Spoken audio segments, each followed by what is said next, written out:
Hello everyone. Yesterday we started our core subject, that is Code of Criminal Procedure.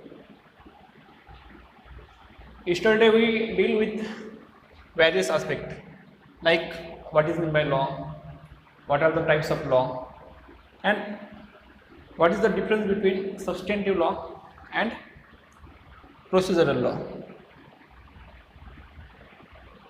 Then we also discussed that what is the importance of Code of Criminal Procedure, and also discussed that various segments of Code of Criminal Procedure. ठीक आहे. तर आपण कालच्या लेक्चरला तर एक स्टोरीपासून सुरुवात केलेली होती की कोड ऑफ क्रिमिनल प्रोसिजरचे सेगमेंट कोणते कोणते आहेत, याचे मुख्य विभाग कोणते कोणते पडतात. तर आपण काल प्री ट्रायल स्टेजपर्यंत आलेलो होतो. ठीक आहे.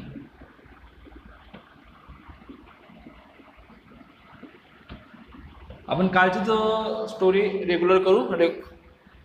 तर याच्या घरी चोरी होते. आपल्याला माहिती आहे theft is punishable under section 379 of Indian Pinal code. ठीक आहे. त्याची पुढची प्रोसिजर काय आहे मग? तर पुढे ए काय करतो, ए जातो याच्यात पोलीस स्टेशनमध्ये. मग आपण ते व्याज सेक्शन डिस्कस केले. नंतर त्याची इन्फॉर्मेशन घेऊन पोलिसांना फाउंड होतं की the officer in charge of police station found that there is a reason to believe that the cognizable offense is committed. Therefore, he registered the FIR or lodged the FIR. ठीक आहे. FIR नेहमी register होते. त्याचप्रमाणे final report हा forwarded होतो, forwarded register. तर पुढे काय, मग आपण ते स्टेटमेंट वगैरे 161 162 याचे स्टेटमेंटबद्दल आपण हे केलं होतं. ठीक आहे. त्याच्यानंतर मग पोलीस काय करता, इन्व्हेस्टिगेशन स्टार्ट करता. Police has started investigation and on the basis of statement recorded by the witnesses and persons who are acquainted with the facts of the case. तर जे लोक केसच्या फॅक्टबद्दल ॲक्वेंटेड होते तर त्यांचे काय स्टेटमेंट रेकॉर्ड केलं जातं. On the above such statements police has reason to believe that the person who is B has committed a theft. त्यांना रिझन होतं की एक बीने थेफ्ट कमिट केलेली आहे. ठीक आहे. तर मग काय होतं पुढे, तर पोलीस काय करतात, बीला अरेस्ट करतात. अरेस्ट पण हे काय झाली तुमची pre trial procedure section 42 of CRPC onwards. ठीक आहे. तर पोलीस काय करतात, त्याला अरेस्ट करतात. मग त्याला विदिन 24 आवर्स कोर्टासमोर काय केलं जातं, प्रोड्यूस केलं जातं. ठीक आहे. प्रोड्यूस केल्यानंतर काय झालं तुमचं पुढे, मग त्याला रिमांड भेटते. आता 167 काय सांगतं, जेव्हा आपण वेळ येईल त्यावेळी 167 बघू. Section 167 of CRPC provide that the procedure where the investigation of the case shall not completed within 24 hours. ज्या वेळेस 24 तासाच्या आत एखाद्या केसची इन्व्हेस्टिगेशन पूर्ण होत नसेल तर त्याच्यानंतर प्रोसिजर काय राहील. मग पोलिसांनी कोर्टात सांगितलं की sir, the stolen property which is theft by B has not recovered yet. Therefore, award police custody. Police काय मागतात, पोलीस कस्टडी मागतात. ठीक आहे. पण त्याच्यानंतर काय 2-3 दिवसाची पोलीस कस्टडी किंवा रिमांड, त्याला आपण जनरल भाषेत बोलतो, आपण त्याला रिमांड बोलतो. ठीक आहे.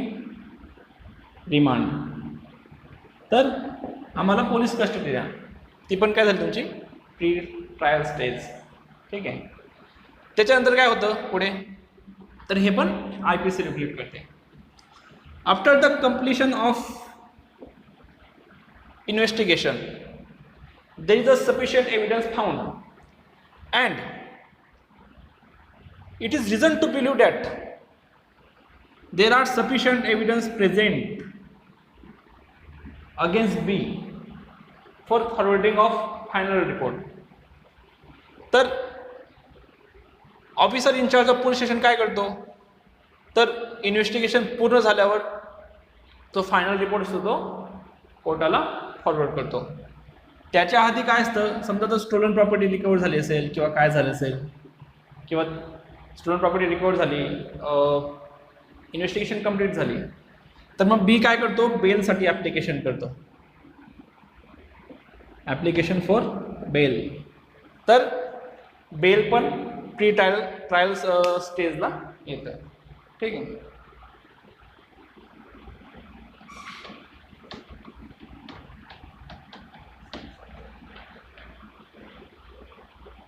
याच्यानंतर CRPC आपल्याला पुढे प्रोव्हाइड करतं की ट्रायल कशी चालायला पाहिजे किंवा ट्रायल कशी राहील. ठीक आहे. ट्रायल, त्याच्या ट्रायलचे विविध प्रकार आहेत, ते पण CRPCने दिलेले आहेत. त्याच्यानंतर पुढचे काय असतील,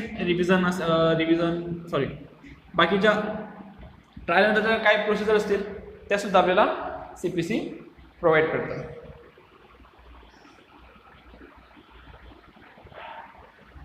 नंतर after trial court found that there is a reasonable evidence found against B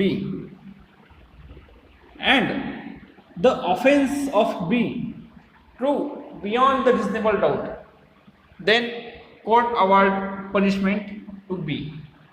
कोर्टाने त्याला पनिशमेंट अवॉर्ड केली, तर ते पनिशमेंटचं एक्झिक्युशन ऑफ पनिशमेंट कसं होईल, तर ते पण आपल्याला CRPC प्रोव्हाइड करतात. अजून मध्ये एक गोष्ट, आता B कडून एक मोबाईल रिकवर झाला. ठीक आहे. ती स्टोलन प्रॉपर्टी होती, स्टोलन प्रॉपर्टी ती काय झाली, याच्याकडून रिकवर झाली B कडून. आता मग या मोबाईलचं काय करायचं, आता जो officer in charge of police station आहे त्याने ठेवून घ्यायचा, की जो न्यायाधीश आहे त्याने ठेवून घ्यायचा, की तो परस्पर विकून टाकायचा, नाही. तर disposition of property which is acquired in the investigation, किंवा इन्व्हेस्टिगेशनमध्ये जी प्रॉपर्टी समोर येते किंवा जी प्रॉपर्टी सीज केली जाते, तर तिचं डिस्पोजिशन कसं करायचं, तर ते सुद्धा आपल्याला CRPC प्रोव्हाइड करतं. समजून घ्या, आता एखादी ड्रग्ज माफिया असेल, ठीक आहे, किंवा तर त्याच्याकडून ड्रग्ज हे झालं, रिकवर झालं, मग काय करायचं, ते ड्रग्ज काय त्याला परत करून द्यायचं किंवा बाकीच्यांनी वापरून घ्यायचं, नाही. तर ते तिचं डिस्पोजिशन कसं व्हायला पाहिजे, तर ते सुद्धा आपल्याला CRPC प्रोव्हाइड करतं. ठीक आहे. त्याचप्रमाणे आपल्याला CRPC व्हॅरियस अथॉरिटीज किंवा व्हॅरियस जे पर्सन्स आहेत, तर ते सुद्धा आपल्याला सांगतं की CRPC कोड ऑफ क्रिमिनल प्रोसिजरमध्ये कोणते कोणते फंक्शनरीज आहेत. ठीक आहे. आता आपण फंक्शन बघितले, सेगमेंट्स बघितले, तर अशा कोणते फंक्शनरीज आहेत, तर ते सुद्धा आपल्याला CRPC प्रोव्हाइड करतात. त्याच्यामध्ये पहिला फंक्शनरीज झाला तुमचा पोलीस. ठीक आहे. आता पोलीसचे फंक्शन काय काय असते, आता पोलिसांना पॉवर असतो अरेस्टचा, अरेस्ट, परत investigation,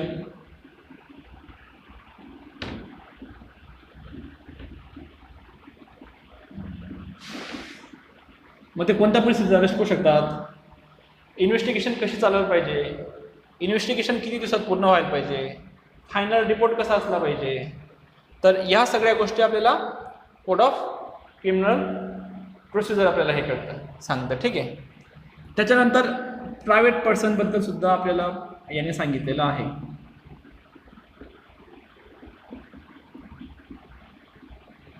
private person according to section 39 and 40 of Code of Criminal Procedure CRPC, there are various duty laid upon the private persons. तर प्रायव्हेट पर्सन्सला एखाद्या व्यक्तीला अटक करायचा सुद्धा अधिकार आहे.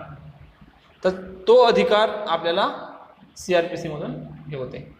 त्याचप्रमाणे प्रायव्हेट पर्सन काहीतरी ड्युटी इम्पोज केलेल्या आहेत कायद्याने, तर त्या कोणत्या कोणत्या ड्युटी आहेत ते पण आपल्याला CRPC खाली समजतं.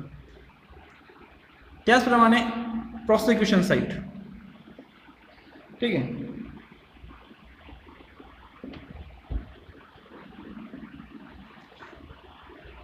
प्रॉसिक्युशन म्हणजे कोणते, जे आपण सरकारी वकील म्हणतो. एक पब्लिक प्रॉसिक्युटर म्हणजे PP आणि दुसरा असिस्टंट पब्लिक प्रॉसिक्युटर. यांचं काम काय असतं की जो विक्टिम असतो केसमध्ये, ज्याच्या विरुद्ध गुन्हा झालेला आहे, तर त्या माणसाकडून त्याची बाजू स्टेटच्या वतीने हे करायची. आता तुम्ही जर एखादी हे बघितले असेल कोर्टामध्ये, जर तुम्ही एखादी 379 म्हणा किंवा 302ची केस म्हणा किंवा ते म्हणा, तिथं विक्टिम नसतं, तिथं काय असतं, स्टेट ऑफ महाराष्ट्र, ठीक आहे, state of Maharashtra through officer in charge of police station ... Khed versus accused, जे आरोपी असतात ते, ठीक आहे. तर जनरली काय आहे की जे पण क्रिमिनल ऑफेन्सेस आहेत, तर क्रिमिनल ऑफेन्सेस हे सोसायटीच्या विरुद्ध घडतात. जरी ते त्याच्या विक्टिम एक इंडिव्हिज्युअल असतो, पण तरी पण तर काय केलं जातं, तरी पण असं समजण्यात येतं की तो जो गुन्हा होता तो एक समाजाविरुद्ध घडलेला आहे, ठीक आहे. त्याच्यानंतर CRPC आपल्याला कोर्ट किंवा मॅजिस्ट्रेट,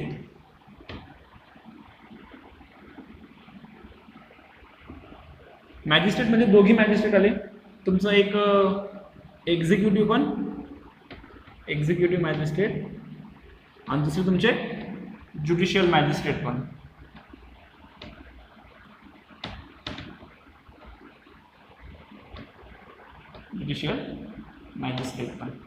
ठीक आहे. इथं court of session, additional court of session, assistant court of session. मॅजिस्ट्रेटमध्ये chief judicial magistrate, additional chief judicial magistrate किंवा judicial magistrate of first class, judicial magistrate of second class, special judicial magistrate. तर हे सगळे प्रकार याच्यामध्ये येतात. तर CRPC आपल्याला पुढे काय प्रोव्हाइड करतो, CRPC यांचं कंपोजिशन कसं आहे, ठीक आहे. कोर्टाचं किंवा याचं कंपोजिशन कसं आहे, यांचे पॉवर्स कसे आहेत, यांची इस्टॅब्लिशमेंट कोण करतं, म्हणजे त्यांना नेमणूक कोण करतं, ठीक आहे. इस्टॅब्लिशमेंट प्रोसेस काय असते, हे सगळं आपल्याला CRPC थ्रू हे होते, ठीक आहे.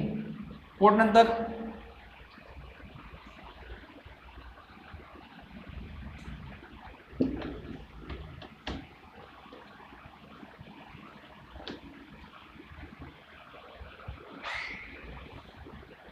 कोर्ट याच्यात राहील अजून कोर्टामध्ये. तर यांचं ज्युरिस्डिक्शन काय आहे, ज्युरिस्डिक्शन काय आहे. आपण काल एक याचं बघितलं की थेफ्टचं, की according to CRPC the offence of theft inquired or tried on the place where the offense is committed, or on the place where the accused is found, or on the place where the stolen property has been recovered or retained. तर अशा ठिकाणी तो offence काय असतो, trial केला जातो किंवा inquire केला जातो. ठीक आहे. तर कोर्टाचं ज्युरिडिक्शन काय असतं ते पण सांगतं. ठीक आहे. याच्यानंतर तुमचं आलं डिफेन्स काउन्सिल, आरोपीचा वकील.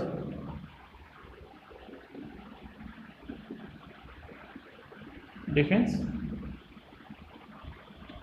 काउन्सिल. तर एव्हिडन्स कसे घ्यायचे, ॲप्रिसिएशन ऑफ एव्हिडन्स ते एव्हिडन्स ॲक्टमध्ये. तर इथं आज समजून घ्या, तुम्हाला एखादी रेप विक्टीम आहे. ठीक आहे. रेप विक्टीम आहे, तर यांचे एव्हिडन्स किंवा कसे रेकॉर्ड करून घ्यायचे, किंवा रेपचे ट्रायल कसे राहतील, ट्रायल इन कॅमेरा राहतात त्याचे. ट्रायल इन कॅमेरा म्हणजे असं याच्यामध्ये नाही की एक कॅमेरामध्ये घेताय किंवा काय करताय. ट्रायल इन कॅमेरा म्हणजे जेवढे पार्टी आहेत केसमध्ये, एक झालं तुमचं जो जज. ठीक आहे. द ॲडव्होकेट ऑफ ॲक्युज्ड, लगेच कोणतं असिस्टंट पब्लिक प्रॉसिक्युटर, विटनेस असतील ते. तर जेवढ्या लोकांची याला गरज आहे, आवश्यकता आहे केससाठी, तर तेवढीच लोक याच्यात हे केलं जातं. ठीक आहे. तर मग विक्टिमचं जे स्टेटमेंट असतं, स्टेटमेंट रेकॉर्डेड बाय मॅजिस्ट्रेट, यांचं स्टेटमेंट पोलीस रेकॉर्ड करत नाही. करता पण कसं एक एक्सेप्शन म्हणून, स्टेटमेंट रेकॉर्डेड बाय मॅजिस्ट्रेट. तर याला ॲज अ चीफ एक्झामिनेशन म्हणून हे करायचं. आता जे चीफ एक्झामिनेशनचे 3 प्रकार आहेत याच्यामध्ये. एक तुमची चीफ एक्झामिनेशन झाली, examination in chief. Second cross examination, आणि तुमची थर्ड झाली री एक्झामिनेशन. ठीक आहे. तर तिघी एक्झामिनेशन कोर्टाच्या समोर होतात. पण रेप विक्टीम राहिलं किंवा एखादी ऑफेन्स, सेक्शुअल ऑफेन्सबद्दल जर एखादी विक्टीम असेल, तर त्याचं जे रेकॉर्डेड स्टेटमेंट असतं, तर त्याला ॲज अ चीफ एक्झामिनेशन म्हणून समजण्यात येतं. ठीक आहे. तर हे झालं तुमचे डिफेन्स काउन्सिलबद्दल. नंतर परत येतं अजून तुमचं एक प्रिझन ऑथॉरिटी. Prison authority. तर प्रिझन ऑथॉरिटीमध्ये तुमचं रेमिशन किंवा शिक्षा कमी करणे किंवा त्याच्याबद्दल काही तरतुदी असतील, तर त्या पण आपल्याला CPC मध्ये पुढे बघायचं आहे. ठीक आहे. तर आज उद्यापासून आपण आपलं जो ॲक्च्युअल आपला कोड ऑफ क्रिमिनल प्रोसिजर आहे, तर त्याला आपण स्टार्ट करणार आहोत. काल बऱ्याच लोकांचे मेसेज आले की लेक्चरला आवाज येत नाही. पण प्रॉब्लेम असा होतो आहे की मी वायरलेस पण आणलं, पण त्याच्याने पण काय आवाज क्लिअर येत नव्हता. आज 2 मोबाईल वापरले, एकमध्ये रेकॉर्ड करतो आहे, एकमध्ये व्हिडिओ शूट करतो आहे. दोघांना एकत्र करून जर आज काय राहिलं तर तुम्ही सांगा, जर आवाज चांगला झाला तर. लेक्चरबद्दल कुणाला काही शंका असतील किंवा काय असेल, तर तुम्ही त्या हे करून घ्यायच्या, मला पर्सनल मेसेज करा. त्या शंकांचं निरसन 100% पुढच्या लेक्चरमध्ये करण्यात येईल. आणि जरी आता ऑनलाईन लेक्चर चालू आहेत, पण तरी आठवड्यातून 1 किंवा 2 वेळा आपण झूम मीटिंगद्वारे भेटू, आणि तुमचे काही क्वेश्चन असतील, काही क्युरी असतील, तर त्याच्याबद्दल आपण डिस्कस करू. आणि जर आपल्याला झूमद्वारे जर घेता येत असेल लेक्चर वगैरे, तर ते पण आपण बघू काय करता येईल म्हणून. त्याचप्रमाणे आपल्या प्रिन्सिपल मॅडमने सांगितलं आहे की तुम्हाला एक सूचना होती की तुम्हाला माहितीच असेल की तुमच्या फर्स्ट इयरच्या सेकंड सेमिस्टरची परत एकदा एक्झाम होणार आहे. एक्झाम याच्यामध्ये राहील ती, काय बोलतो आपण त्याला, फक्त आपल्याला एक पेपर सबमिट करायचे आहेत, ज्याप्रमाणे आपण रिसर्च पेपर करतो त्याप्रमाणे. असे टॉपिक काढण्यात येतील बरेच, आणि प्रत्येकाला कॉलेजतर्फे टॉपिक नेमून देण्यात येते की तुम्ही ह्या टॉपिकवर करा किंवा त्या टॉपिकवर करा. ते तुम्हाला हे नसेल, एक इंडिपेंडन्स नसेल किंवा स्वतंत्र नसेल की तुम्ही कोणता टॉपिक चूज करायचा. ठीक आहे. तर ते तुमचे पेपर कसे असले पाहिजे किंवा ते तुम्ही कसे बनवायला पाहिजे तर त्याच्यावर मी एक व्हिडिओ बनवेल आणि तो त्याची लिंक ग्रुपमध्ये टाकेल. ठीक आहे. थँक्यू. काही सजेशन असतील तर सांगा.